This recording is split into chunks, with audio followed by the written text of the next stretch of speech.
Transformer des morceaux d'acier en portes XXL pour les écluses, l'une des missions de cette entreprise familiale depuis 3 générations. Ces pièces seront au contact direct de l'eau. Chaque geste doit être précis.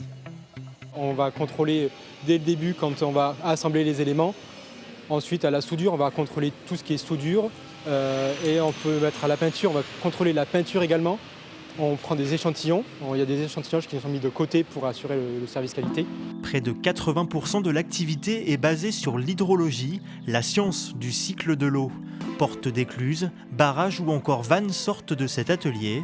Un savoir-faire acquis depuis 1953, plus de 70 ans d'histoire. Les gens sont passionnés en fait, vous voyez ici, les gens sont vraiment passionnés par ce qu'ils font. On les prend avec peu ou pas de connaissances et puis on les développe au fur et à mesure à nos métiers, avec nos exigences. C'est un métier qui est très particulier par rapport à un secteur d'activité avec ses normes, ses contraintes, ses réglementations.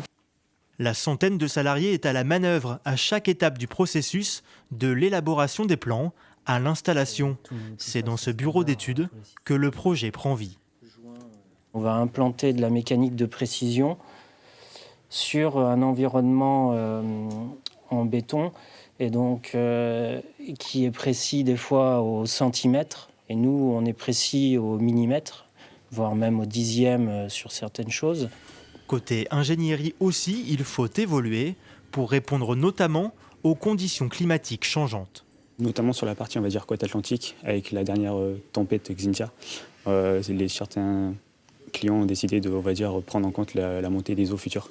Donc ils nous demandent de prendre en compte un niveau d'eau plus important pour vérifier la structure des portes. En France, il existe près de 1800 écluses.